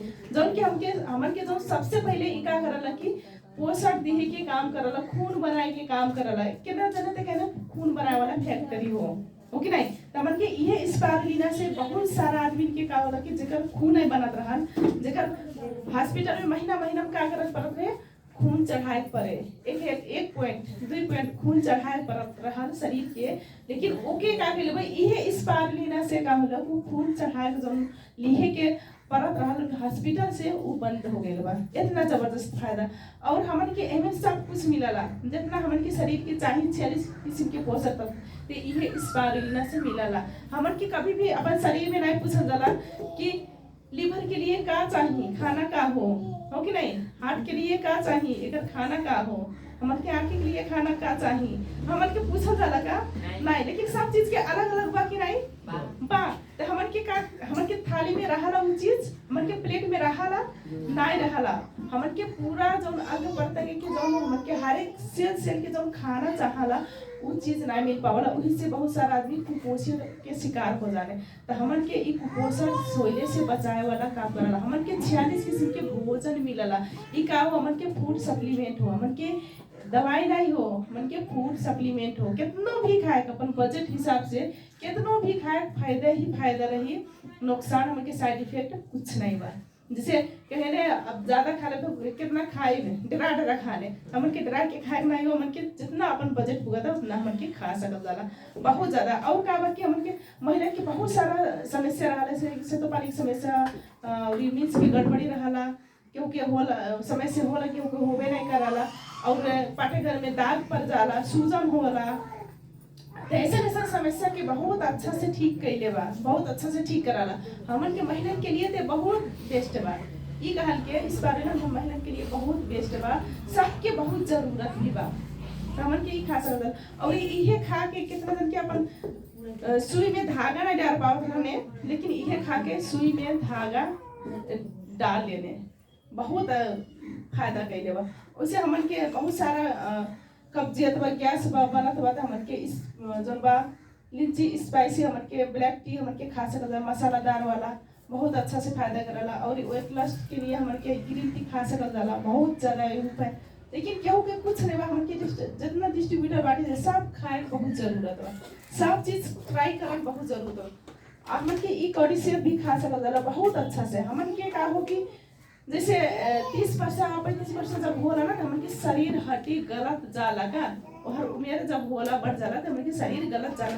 तो ई जो हमन के ई कड़ी से कॉफी बा ते बहुत अच्छा से एनर्जी दिहे के काम करला। ये कि हमन के लेहल से बहुत ज्यादा फायदा करला। और जैसे कि कितना भी हमन के मेहनत के काम करे पड़े, लेकिन का ये हमन के अगर ले के साथ में चले के तो हमन के जौन की थकावट महसूस नहीं होला, बहुत ज्यादा फायदा। और कितना जना कहे ना कि कितना जन के का होला कि हार्मोन्स बन नहीं पावला, गड़बड़ी हो जाला, ओकर लिए भी बहुत ज्यादा फायदा रहाला। और हमन के साथ में ई बा हमन के मसाला लिट्टी कितना जना के है कि हम तो बिना दूध के हम चाहवे नहीं पियली, काला चाह नहीं मन पड़ाला, तो हमन के ई भी दे सकल जाला कि हमन के दूध में भी डाल के हमन के पी सकल जाला, बहुत ज्यादा फायदा ही हो करला। और हमन के ई जूस हो नॉनी जूस, इहो भी बहुत ज्यादा हमन के एंजाइम मिलला, जौन की हमन के शरीर के लिए बहुत ज्यादा फायदा होला, जौन की हर एक सेल के हमन के एक्टिव बनाए के काम करला। मतलब जौन बंद भी सेल रहा, जौन मरल मतलब बीमार सेल रहा, ओके भी बहुत अच्छा से जीवित बनाए के काम करला। बहुत अच्छा एक फायदा बा। जैसे कि जेकर निमोनिया बार बार होला, सर्दी खोखी बार बार होला, तो अगर इहे जूस पिए तो बहुत अच्छा से ठीक हो जाने, बहुत ज्यादा फायदा करला। और हमन के ब्लैक टी हो, हमन के ब्लैक कॉफी हो, ठीक है ब्लैक कॉफी हो, तो हमन के ई भी खा सकल जाला। कहे कि हमन के देखने में काला बना, लेकिन बहुत ज्यादा फायदा करला, बहुत ज्यादा फायदा करला। कहे कि हमन के एवं बहुत ज्यादा कैल्शियम भी मिलला, जैसे कि हमन के हर एक वर्ग के आदमी भी खा सकल जाला। हमन के कहे कि बहुत सारा आदमी जे नौकरी करे वाला रहे तो टेंशन रहला, अपन ऑफिस में जब भी टेंशन रहला, ओकर बाद में घर आने के भी टेंशन रहला, ओकर बाद में का होला रात के अच्छा से सुत नहीं पावने। लेकिन इहे कॉफी जे खाला और थका रहला, जो टेंशन रहला, वो बहुत अच्छा से ठीक कराला। और रात के बहुत अच्छा नींद मतलब सुते ने बहुत ज्यादा इतना ज्यादा फायदा ले बाटे। और जो भी बा इहो बहुत से नहीं हमन के गैस कब्जियत पेट के साफ सफाई करे के काम करला। हमन के हर एक कुना में भैल के कहीं भी हमन के कचरा बा ओके साफ करला, हमन के पेट के अंदर शरीर के अंदर कहीं भी बा ओके साफ करला। और हमन के ई भी खा सकल जाला, हमन के कहीं भी जाए जाला, कहीं भी हमन के रहल जाला, तो का हमन के ई ब्लैक कॉफी हमन के लेके पॉकेट में घूमल जाला। कहे कि हमन के पानी में कहीं भी मिल जाई, हो कि नहीं, कहीं भी मिल जाए, अगर हमन के खोलल जाए ओकर बाद में डाल के हम पिए के शुरू, तो हमन के ई भी हमन के साथ में हमेशा ले सकल जाला। बहुत सारा आदमी ले आने और कितना जना लेके घूमल जाला ब्लैक कॉफी के पाउच। हाथ उठा देते, आप सबके लिए ताली बजा दो, बहुत अच्छा। हमन के रिएक्शन वाला कभी भी हमन के सादा पानी पीने के नहीं होगा, कहीं भी कहे कि हमन के कहीं भी जाए के, तो अगर हमन के पानी कहीं भी मिल जाला हमन के खरीद लिए, हो कि नहीं। और ये अपन कॉफी बा वहाँ मन के जब निकाल के डाले के तो केहू भी पूछ सकला ना, तो वो पूछला अपन रास्ता मिल जाला बताए के कि इतना ज्यादा फायदा कराला नहीं के रास्ता मिल जाला। और हमन के जब तक ईमानदार नहीं रहे, हमारे अपने खुद नहीं खाए के जब तक, हमेशा दूसरे के कैसे बताए कि जब तक जिएगा तब तक कैसे पिए के बा, कैसे बता पाए नहीं बता पाए। तो हमन के का करे बा, जब तक काम करे बा हमन के, जब तक यहाँ हमन के ई फील्ड में बाटी जा, हमन के की का हो प्रोफेशनल बिजनेस, जैसे कि हमन के हमेशा ये चीज हमन के काम करल जाला, डुप्लीकेशन के हमन के बिजनेस हो केहू बताता तो उहे बात हमन के काम करे बा, उहे चीज करे बा। तो हमन के हमेशा लेके चले को, हमें सादा पानी ना पी के इहे वाला हमन के स्टॉक में देखल जाला, हमन के आइल जाला यूं चाह पानी रखल रहला, डिक्शन वाला पानी रहला कि नहीं, सादा पानी मिलेला कहियो नहीं, हमेशा रहला। तो काहे हमन के आदत में बनाए होगा, हमन के जब तक अपने नहीं अप्लाई करल जे अपने ऊपर, तब तक हम दूसरे के नहीं अच्छा से बता सके। और हम यहाँ पे अपन कार्यक्रम हम स्वास्थ्य के बारे में ही हम रखत बाटी और आगे हम बढ़ाए चाहत बाटी थोड़ा समय लेके, जैसे कि हमन के काम कैसे करे को, काम हमन के कैसे करे को, हमन के पैसा कैसे बनाए हो कि नहीं। अच्छा के पैसा चाहिए, पैसा के चाहिए, सबके चाहिए, हमके चाहिए, तो हमन के पैसा चाहिए तो ओके लिए हमन के सिस्टम बा, हो कि नहीं। हमन के पैसा पाए के लिए हमन के ओकर अलग सिस्टम बा। ये एकर सिस्टम ते का बा, हमन के अगर अपन कार्ड मिल गया, हमन के एकर मेंबर हो गइल गे, हमन के ई बिजनेस पार्टनर हो गइल गे, ओकर बाद में हमन के ई चीज हमन के प्रयोग करेंगे तो हमन के खुद अपने स्वास्थ्य मिली और दूसरे के स्वास्थ्य दिला सके। और का हो, हमन के अगर पैसा मिली तो हमन के का हो, जौन गरीबी बा, जौन गरीबी एकदम घेरत बा, गरीबी के चपेट में आदमी आवत बाटे कि गरीबी से हमन के दूर होए के रास्ता बा, हमन के रिएक्शन देला तो हमन के गरीबी कैसे हटी, तो हमन के इस सिस्टम से काम करे के अगर तबे हटी, इसे हटी नहीं हटी, हमन के सिस्टम से काम करेगा। तो सबसे पहले हमन के हमें ये बहुत अच्छा लगा कि शुरुआत में हम काम करें जो हमन के 7-11-6 से हमन के 3 बा हमन के बात करत बाटी उ कोर स्टेप के, और हमन के ई बात 7 बेसिक कोर स्टेप ई में से हमन के सीख के काम कैसे कर जाला। त हमन के जैसे बा make a list of dream and prospect. त हमन के सबसे पहले का करे बा अपन जो सपना बा तो पहले अपन सपना बड़ा बनाए चाहिए का। जैसे बहुत सारा आदमी सपना के बनावला लेकिन इतना छोटा बना देला कि वो मतलब तनी के दूर चली तो पूरा हो जाए, ओकरे बाद में आराम। तो हमन के का करे बा सपना बड़ा करे बा बड़ा। जैसे कि एक आदमी रहने ना तो रोटी खा रहने, थाल में रख के रोटी खात रहने, एटू कचोरा रहल, ओमे कचोरा कुछ नहीं रहल, जो थाल रहल ओमे रोटी रहल, एटू कचोरा रख ले रहने ओमे कुछ नहीं रहल, लेकिन वो रोटी टूटत रहने, ओकरे बाद में कचोरा में डालत रहने, ओकरे बाद में तब मुंह में खात रहने। तो दूसरा आदमी चलत बा कहता ई का करत है, कचोरा में कटोरा में तो कुछ नहीं बा, तब पर भी ओमे काहे तू मतलब हमेशा एकदम से ओमे डाल के खात बाटा अपन मुंह में। ओकरे बाद में का कहने कि हमारे पास कुछ नहीं बा, हमारे पास कुछ है ना, तो हम सोचत बाटी कि कचोरा चटनी बा, वही से हम सोच के खाद बाटी कि हम चटनी बा महसूस करत बाटी, वही से हम खाद बाटी। लेकिन तो वो का जवाब देने तू सोचते बाटा तो काहे नहीं मटर पनीर के सोच लेत बाटा, ये रसगुल्ला काहे नहीं सोच लेत बाटा, ये हम रसगुल्ला खाद बाटी ओके नहीं। आखिर सोचले जब तहार आ जात बा तो काहे अच्छा चीज नहीं सोच लेत बाटा, काहे चटनी पर तो टिकी गईला ओके नहीं, उतना ही पर रह गईला। तो हमन के ये हो हमन के जो सोच बा ना मन बड़ा सोचे को, हमन के बड़ा सोचे को देखा जा। हमन के आजकल का बा ये हमन के चलाता जो एक सपना बा और एक काम बा, ठीक बा।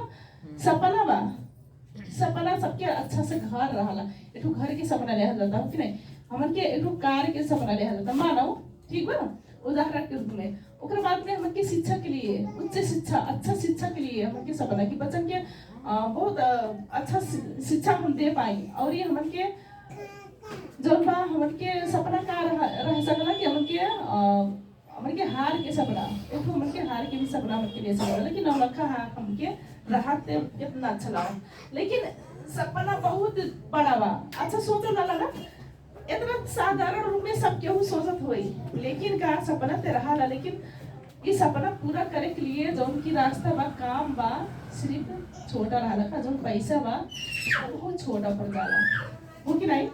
यह रहा आजकल के हमन के रिएक्शन के हट के हमन के अलग दुनिया में हमन के देखल जा, अलग आदमी से अगर पूछे तोहार सपना का बा तो क्यों रहबो कहल के सपना ई तरीका का रहला, लेकिन तोहार पास अवसर का बा, काम का बा, जो काम बहुत छोटा रहला, पैसा आए वाला स्रोत बहुत छोटा रहला, वैसे ही पूरा नहीं हो पाला। लेकिन हर आदमी की यही चीज चाहिए, हर आदमी को चाहिए कि नहीं यही चीज चाहिए, लेकिन काम का बा, पैसा का बा छोटा। इस सपना का आगे ये हमन के देखा जाए, इस सपना हो आई हमन के काम बा यानी कि हमन पैसा बा, तो ये का बा एकरे आगे ये बहुत बड़ा बा, वही से पूरा होवला नहीं। लेकिन हमन के कुछ आदमी ऐसा कर जाने कि यह काम रहला, पैसा इतना ज्यादा रहला और इस सपना छोटा पड़ जाला। तो हमन के भी वही प्लेटफॉर्म में बांटी जा जौन की ये चीज बदल सके के, हमन के ये चीज दोनों बदल सके के, जौन की हमन के जौन सपना बना ये एकदम छोटा पड़ जाइए, और जो हमन के पैसा बा बहुत कई गुना बड़ा पड़ जाए। ये प्लेटफॉर्म में बांटी जा। एक बार हमन के रिएक्शन प्लेटफॉर्म के लिए से हम कहा बाटी कि पहले शुरू जब सोचबे करल जाला हमन के सपना लेहल जाला तो हमन के बड़ा सपना पहले शुरू होए चाहिए, वही से हमन के बड़ा काम कर सके टिक पाए लंबा समय तक। जैसे कि बहुत सारा आदमी का होला कि बिजनेस हमन के ये जो सिस्टम में बात हमन के अकेले के कई के कुछ भी होए वाला नहीं, हमन के का चाहिए टीम चाहिए, हमन के टीम चाहिए। तो ओकरे लिए हमन के का हो हमन के अलग नए आदमी के हमन के जोड़ल बहुत जरूरत बा, बाकी नहीं हमन के टीम बनाए जरूर बा, हमन के टीम वर्क के काम हो कि नहीं, टीम के हमन के बनाए के काम हो, हमन के जितने बड़ा टीम उतने बड़ा हमन के पैसा, तो हमन के टीम बनाए बहुत जरूरत है। हमन के सिस्टम में का बा जैसे अलग सिस्टम में का रहला कि एक आदमी से 100% लिहे वाला काम करला और कंपनी एक आदमी से 100% पैसा लिखे वाला काम करला। लेकिन हमन के सिस्टम में का बा हजारों आदमी रहे, मतलब 100 आदमी से मानो उल्टा 100 आदमी से तो 1% लिखे वाला हमन के अगर सिस्टम बना दे, इस सिस्टम बा हमन के उन्हीं सिस्टम में बांट देता हमन के हजारों आदमी बनाए के तो 21% आए तो हमन के हजारों हुई, लाखों आदमी हमन के टीम रही तो 21% हमन के काम बनी और नहीं समझ के फायदा रही 21% हमन के अगर उन्होंने 5 से आते कितना लाखों रुपया आ सके। लेकिन अब कम में का बात एक के आदमी से 100% की होने का वही से ज्यादा ये नहीं पावा हो नहीं पाला हमन की टीम वर्क हो तो हमन के वैसे ही लिए बहुत जरूरत है। जैसे कि और का बा कि हमन के और उदाहरण के रूप में हमन के ले सकत जाला जैसे प्लास्टिक बने, अगर जैसे प्लास्टिक कैसा होला 20 किलो अगर प्लास्टिक बा 20 वेट में 20 किलो प्लास्टिक कच्चा मटेरियल बा ओकरे बाद में 20 किलो से वो हजारों के संख्या में बोतल बनाए वाला काम करला फैक्ट्री हो कि नहीं। तो वैसे ही हमन के भी होगा, हमन के का करल जा हमन के भी वैसे ही सिस्टम बा। हमन के का बा कि हमन के इस सिस्टम देले बा कि हमन के बहुत सारा आदमी हमन के आसपास में रहने, अगर हमन के 20 आदमी या हमन के 30 आदमी हमन के जोड़ हल जा अपने पास अपन साथ में अपन पार्टनर बना ले हल जाते उन्हें से हमन के कितना बड़ा टीम होई।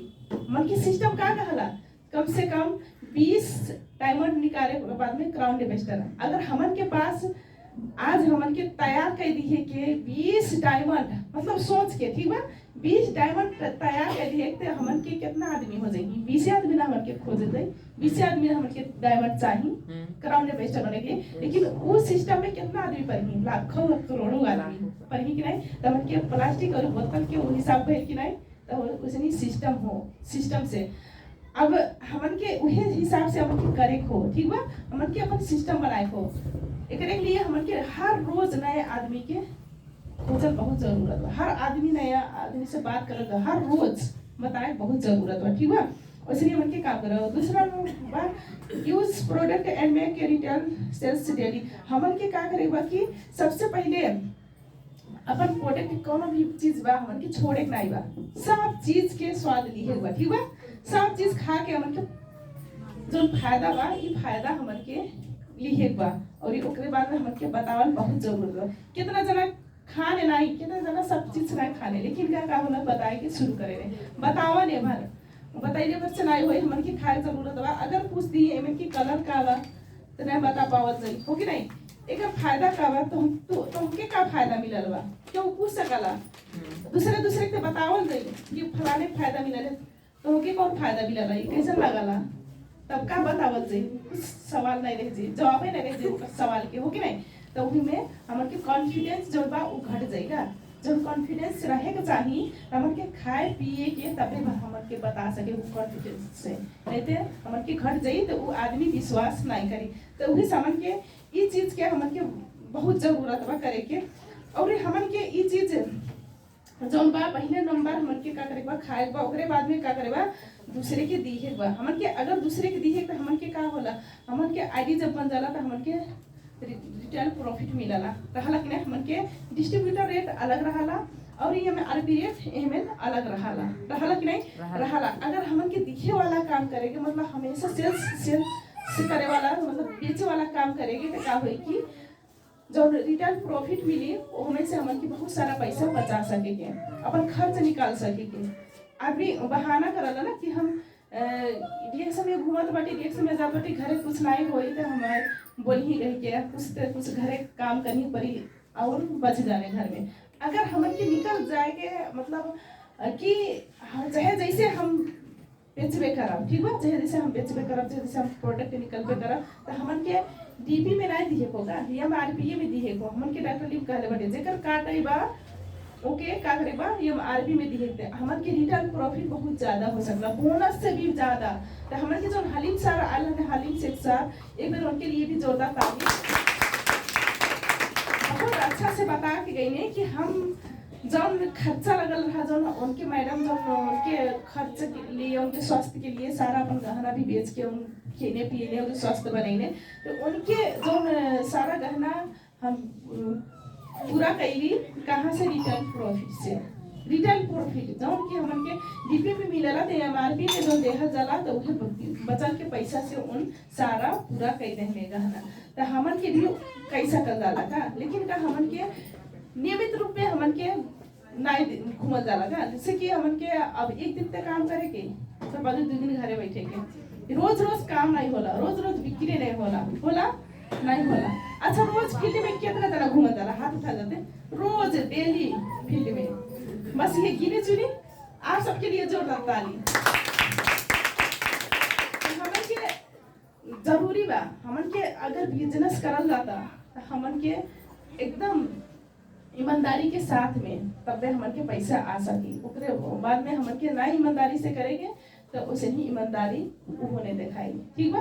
तो बहुत सारा आदमी ये सुने पड़ी कितना दिन तक हो गए मिलल का हो गए, कितना दिन तक हो गए जब देखा तरहली जा का होई हो कि नहीं। तो हमन के काम करन बहुत जरूरत बा। और कांटेक्ट एंड इनवाइट डेली हमन के हमेशा कहीं ना कहीं हमन के बात करे बा फोन से। ठीक बा। हमन के फोन से बात करे बा और समझाए बा केहू के हमन के दिखे बा देहल गेलै ई कोनो प्रोडक्ट है, ओकरे बाद में फोन नंबर ले लेहल जाओ, ओकरे बाद में पूछताछ हमेशा करे बा।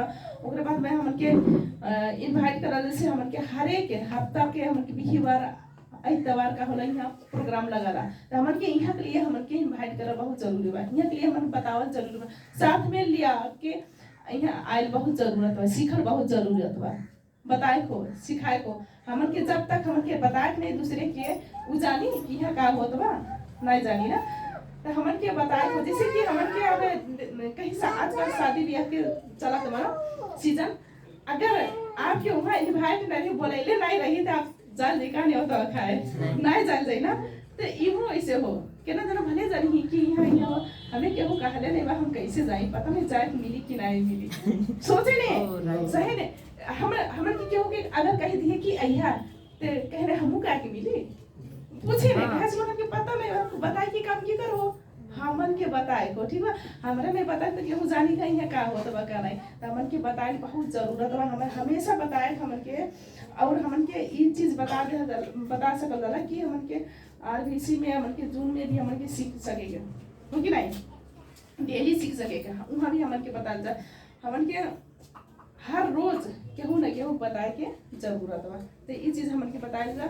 और सो द प्लान डेली, जैसे कि हमन के जौन भी सिस्टम बा सिस्टम के बारे में हमके प्लान के बारे में हमके सिखाल जा। हमके कैसे सिखा सकल जाला, हमन के का बा कंपनी के प्रोफाइल बा ओके हमन के दिखा के फाइल बा हर एक चीज बहुत सारा किताब बा हमके कुल के बारे में बताल जा, सिखाल जा, प्लान देखल जा हमके कैसे कैसे काम करेंगे, एक स्टेटस का हो, कितना कितना की स्टेटस बा, पीवी का हो कि नहीं, हमन के कैसे आगे बढ़े, हर चीज देखाए बहुत जरूरत बा। और हमन के कहीं भी देखा सकेगा, कहीं भी देखा सके केहू।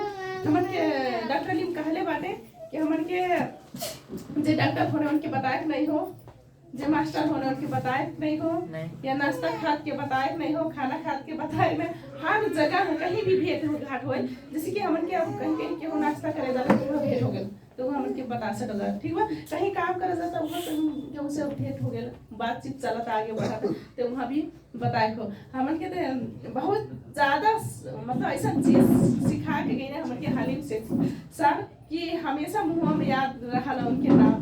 काहे कि उन इहो बात बतैले कि हम जब जाएली कहूँ यात्रा कराली कहीं ट्रेन में होली या बस में तो जान के ऐसे धक्का दे देली, जान के धक्का दे देली जान कि ए सॉरी कह के, जान कि आगे कुछ बातचीत हो सकी है, बातचीत होए तो काम बन जाई। तो हमन के इहे का कह रहे हमन आदि पटेल सर भी कह रहे बातचीत बोलले से काम बनाला हो कि नहीं, बोलले से काम बनाला ना बोलले से काम नहीं बनाला। तो हमन के बोले को चाहे जैसे बोले को। ठीक बा। हमन के वैसे प्लान दिखा चाहे जहाँ भी हमन के सिस्टम बता जा, सिस्टम पता बा, हेल्थ के बारे में बता जा, पैसे के बारे में बता जा, का चाहता। ठीक बा। उस चीज के बारे में बताए को बहुत जरूरत बा। Flow of closing and sponsoring हमन के बहुत अच्छे से मतलब हमन के समझ लेहल जाला, हमन के समझावल जाला दूसरे के, हमन के बहुत अच्छा से समझल जाला यहाँ और जाके आगे दूसरे के बतावल जाला।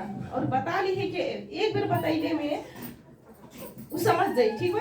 एक बेर बताइए, 2 बेर बताइए, समझ जाई, रेडी भी हो जाई कि हाँ हम प्रोडक्ट खाए हम समय से बा, या हाँ हम बिजनेस करब, हो कि नहीं, IOC लेब या हम बिजनेस करब और हम फील्ड में रह। लेकिन का होला कि हमन के क्यों अपना करे के, तो का होला कि मारे के काम दुनिया बा का ओके, मतलब सब केहू फ्री बा, मतलब उठ के मारे वाला काम कितना जो करे ना कर फालतू काहे करत बाटे, ई कुछ नहीं होई, मारे वाला बहुत बा।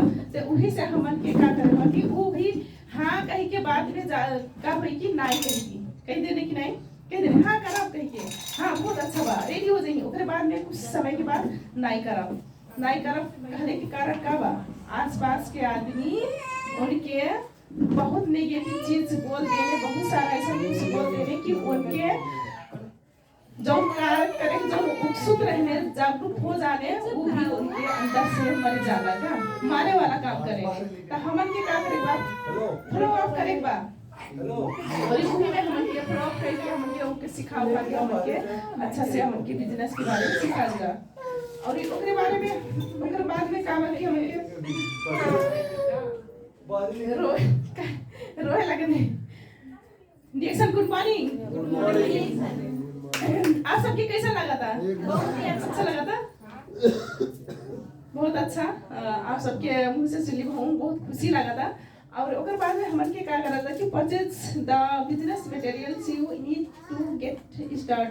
हमन के का करा था कि परचेज करा था, मतलब हमन के काम शुरुआत करिए तो हमन के सारा हमन के जितना भी प्रोडक्ट बा खरीदे बगा, सब के सब जितना बा हमन के खरीदा बहुत जरूरत बा, हमन के खरीदल जाई, अपन साथ रखल जाई, तबे आदमी दूसरे के दे पावल जाए। नहीं तो हमन के पास रही बा कुछ सामान नहीं लेहल गेला, अगर बाद में निकल जाएगा फील्ड में कि हम जात बाटी चाहपत्ती ये बेच के आए, हम जात बाटी हाई चीज करब, दूसरे के बताए, वो अगर मांगी तो का दे, का दिहे के कुछ रही दिहे वाला कुछ नहीं रहे। तो हमन के का करे वो पहले शुरू हमन के खरीद लिए का सब चीज हमन के पूरा रहे चाहिए बैग में भरल, उसके बाद में हमन के सारा चीज बताइल जा, नहीं तो ज्ञान भरा हले कुछ नहीं बा, ठीक बा, सीखले बा से कुछ नहीं बा। हमन के घरे रहल बहुत जरूरत बा, छोटा मोटा हमन के स्टॉक रहल बहुत जरूरत बा, ठीक बा, हमन के रहे के चाहिए। और का बा कि हमन के का होला कि हमन के पहले पास प्रोडक्ट हो गए, ओकरे बाद में का हो गए कि हमन के जितना भी किताब बा हमन के तब की पारी हमन के सुख साथ जब तौरों के बतैले रहने किताब के बारे में, प्रोफाइल के बारे में, तरह हल ना कितना जला रहल के आप सब रहल के ना जो बता रही हमन के का बिजनेस मटेरियल होगा वो कुल हमन के बिजनेस मटेरियल हो, हमन के पास होई चाहिए, मैं जल्दी बुक चाहिए, कैनोग्राफी बुक चाहिए, अलग अलग हमन के जोन पोस्टर रहला रिएक्शन के वो होई चाहिए, हमन के पढ़े चाहिए, हो कि नहीं, रिएक्शन के प्रोफाइल हो चाहिए, रिएक्शन के जो कंपनी के फाइल बा वो चीज हो चाहिए, हमन के का हो बिजनेस मटेरियल, ऑडियो वीडियो का हो हमन के बिजनेस मटेरियल हो, ठीक बा, हमन के बिजनेस सीखे वाला चीज हो। अगर हमन के पास ज्ञान नहीं रही, अगर हमन के पास ज्ञान नहीं तो दूसरे बता पाए नहीं बता पाए, हो कि नहीं तो का भाई क्या कुछ सवाल करी कहीं जा दे बहुत खुशी से बता दे कि हमें हमारा सपना पूरा हो जाए, ये बताइए से फिर हमारा बहुत ज्यादा फायदा होला, फलाने फायदा होला, इनके ऐसा समस्या में बताई जाके बहुत खुशी से होके बता दी, ठीक है, बहुत खुशी होके उत्सुक होके एकदम जोश से बता दी। ओकरे बाद में का होई कि बहुत सारा क्यों आदमी रहने बहुत सारा सवाल कराला के बहुत सारा सवाल आई, ओकरे बाद में जवाब दिए कि नहीं आई तो का होई अंदर से लगी कब हम फुर्सत पाए कि उठ के भाग जाए ओके नहीं ऐसा नहीं लगी हम मतलब कब एक बात रुके कि हम कैसे ना तो उठ के भागे जाए, हो कि नहीं, अब हम बस के बाहर हो गया सुन नहीं पावल बाटी उठ के हम भागे बा हमन के उधर काम नहीं करे बा, हमन के का हो कि हमन के जितना भी टूल्स बा, जितना हमन के बिजनेस मटेरियल्स बा, जितना भी ऑडियो वीडियो किताब बा, हमन के प्रोडक्ट बा, हर एक चीज हमन के सीखे बहुत जरूरत बा, हम बहुत जरूरत बा, तबे हमन के सवाल जवाब कई पाए बता सके। ये कौन चीज के कंफ्यूजन बा बता नहीं पावल जाता, ओकरे बाद में हमन के अपलाइन लोगन के भी हमन के कांटेक्ट रखल जाला ना, आप सब के रखल जाला, रखे बहुत जरूरत बा, काहे से केहू कुछ पूछ देलक अपने बतावे नहीं आवा तो ओकर बाद में हाँ हमारा अपलाइन बाटे उनसे हम बात करा देते बाकी ठीक बा। उनके हमसे भी ज्यादा एक्सपीरियंस है, हमसे भी ज्यादा ज्ञान बा के बता सकल जाला तो बहुत अच्छा रही। और का बा कि हमन के जो ये चीज से हमन के हो जाई। और जैसे कि बहुत सारा आदमी काम करल कि हमन के आरबीसी बताल जाला, जूम मीटिंग में आवा बताल जाला तो नहीं सीखी नहीं, हमन कुछ सीखे वाला काम नहीं करी, बस फालतू समय बिताई, टिकटॉक देखी, फिल्म देखी, अनावश्यक चीज टाइम बर्बाद। ते ये कुल कैले से हमन के कुछ होए वाला नहीं बा, हमन के फायदा होए वाला नहीं बा। ये चीज हमन देखले से सफलता मिली नहीं। और का होला कि बहुत सा आदमी का सीरियल देखी के बहुत लत लग जाला का छूटा ला नहीं, अरे हाय इतना भाग लगल देखली अब सिर्फ का आई असी फलाना के ऐसे मतलब ऐसा होइल रे अब किर का होई हो कि नहीं, इतना आदत बिगड़ गेल रहला त हमन के उ चीज छोड़े बा ठीक हो। जे कहाला ना बड़े आदमी का कहे कि जे टीवी सीरियल देखला उ टीवी पर कब्बो भी नहीं आवला, जे नहीं देखला वही आवला। त हमन के देखे को अपन टाइम वेस्ट करे को कभी भी नहीं करे को, हमन के देखे को तो बस रिएक्शन के बारे में ज्ञान सीखे को ठीक बा। मोबाइल बहुत जरूरत बा लेकिन का हमन के अपन अच्छा ज्ञान के लिए त हमन के उचित चीज देखल जा सीखल जा और आगे बढ़े के बहुत जरूरत बा। और ओकर बाद में टीम वर्क हमन के का हो कि हमन के डुप्लीकेशन के बिजनेस होए तो के ज्यादा से ज्यादा का करेगा हमन के टीम बड़ा करेगा, ज्यादा से ज्यादा टीम बड़ा करेगा। हमन के इहो बड़ा करे के ही नाते हमन के उ मलेशिया कंटेस्ट के हमन के तो बहाना हो ना कि ऑफर आइल बा हमन के बहुत अच्छा से कि मलेशिया कंटेस्ट के लिए हमन के जौन मलेशिया जौन वहाँ बा हाल बा जौन घर बा रिएक्शन के खुद के अपन घर बा वो 5 स्टार होटल से भी कम नहीं बा। हमन के आदि पटेल सर कहे इतना बड़ा ते वहाँ घुमाए के लिए हमके 4 दिन 3 रात खातिर हमके मलेशिया कंटेस्ट ऑफर आइल बा। ते उते एक बहाना हो एक हो माध्यम बन जाए, सिस्टम सबके बने चाहिए जौन की बड़ा टीम हो जाए और ये अच्छा खासा इनकम कमा सकी, अपन सपना बा अच्छा से पूरा कर सकी। हमन के ते हो करे के ठीक बा। और हमन के का बा इंडिया के लिए बा, इंडिया का आईडी के लिए बा ठीक बा। और नेपाली आईडी के लिए ते का बा हमन के अशोक सर खुद अपन तरफ से बहुत शानदार जौन बा बहुत अच्छा से ऑफर रखला ही बाटे। एक बार हमन के अशोक सर के लिए भी जोरदार जाने लगा ऑफर का बा हमन के जैसे कि मलेशिया कंटेस्ट जौन पूरा कैसे कर जाला जैसे हमन का बा कि नए आदमी हमन के फरवरी से हमन के बा 5 महीना तक अगर हमन के नया टीम से हमन के 2 लाख हमन के पीवी हो जाए ठीक बा। यार सुनो 2 लाख पीवी हो जाए पर्सन पीवी ते का होई कि हमन के जीत जाए। लेकिन एमन भी शर्त बा हमन के 6 अलग अलग लाइन से कितना हो चाहिए 10,000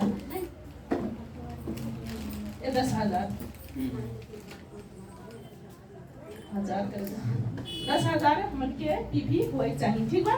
और ये टोटल हमन के कितना 2 लाख 5 महीना तक। और ये अपन कितना होए चाहिए 5 महीना तक हमन के 25,000 हमन के अपन होए चाहिए। हमन के टाइमर बता चुकल बाटे वही सब शॉर्टकट में बताओ बाटे ठीक बा। इतना जो पूरा हो सके अगर इंडिया के हमन के आईडी बात है हमन के क्वालिफाई खुद हो सके हमन के जौन की वहाँ हमन के घूम सके के कहाँ मलेशिया 4 दिन 3 रात। और का हो कि अगर नेपाली आईडी में ये चीज हमन के पूरा कैले हल जाई ये ऑफर जीत ले ये कंटेस्ट हमन के जीत ले जैसे का होई का दी हमन के साथ जौन की बा बड़ा RG 360 वाला और GL 360 वाला। और का हो कि हमन के जूस बड़का वाला ठीक बा 600 ml वाला जूस हमन के 600 ml वाला। और का बा कि हमन के ये बड़का स्पायरुलिना ठीक बा बड़का स्पायरुलिना बा 360 वाला। तो हमन के इतना बड़ा देखा जाए कितना ढेर इतना खाए के लिए कितना ज्यादा पैसा लगला नहीं बड़का वाला। लेकिन मन ते करला ना कि खाई लेकिन का खाना ही मिलला हो कि नहीं। और दूसरा ते और ललचा के रह जाला मतलब कि राहत ते रोज पियती हो कि नहीं मतलब खा जला टेस्ट ते सबके पता बा लेकिन लालच लगला कि हमारे पास अगर पैसा रहता रोज पियती हो कि नहीं। लेकिन का हमन के ई चीज ऑफर में मिलत बा, हमन के अशोक साल देत बाटे और बड़का स्पारिंग भी देत बाटे, इतना ज्यादा हमन के मिलत बा। ते एक लिए भी हमन के जोरदार ताली लगा सकत बा। का आप सब अब यह सवाल करत ही, का आप सब ई चीज जीते चाहत जाता? जीते चाहत जाता? कितना जना हाथ उठाए जा? आप सबके लिए जोरदार ताली। समय भी हो गया ठीक बात। और हमन के इतना ही हम अपन कार्यक्रम के क्लोज करत बाटी और थोड़ा से बात कहिए। जैसे हमन के का कहने हमन के ई पूरा तब्बे होए जैसे कहने मंजिल तो मिल ही जाएगी भटकते भटकते सही, लेकिन का गुमराह तो वो है जो घर से निकलते नहीं। छोड़े के नहीं तब तक हमन के जीते के नहीं, हमन के घर छोड़े के हो ठीक बा। करे के लिए हमन के घर छोड़े के हो तब हमन के जीते को। काहे कि बाहर ही हमन के पैसा बा, बाहर ही घर से बाहर ही पैसा बा। घर में बा पैसा, एटीएम मशीन लगल बा, लगल बा तो निकाल ले हल जाए, लेकिन के केहू के घर में एटीएम मशीन नहीं लगल रहला। त हमन के बाहर ही हमन के निकले को ठीक बा, हमन के बाहर ही निकलल जा। और इतना ही हम अपन बाई के यही विराम करत बाटी, अपन कार्यक्रम के इतनी हम रखत बाटी। और आप सब बहुत अच्छा से सुन रहे, बहुत ढेर ढेर धन्यवाद बा। आप सब कार्यक्रम के सफल बना लिए, बहुत अच्छा लगल, हमको भी खुशी लगल। और फिर से मौका मिली तो फिर से हम यहाँ कार्यक्रम देव आप सबके कुछ ज्ञान बांटब और कुछ भी हम सीखा, बहुत अच्छा से सीखने मिलला। और इतनी ही हम अपन कार्यक्रम के रखते हुए हम यहाँ से हम विदा होत बाटी। Thank you dear sir, good morning.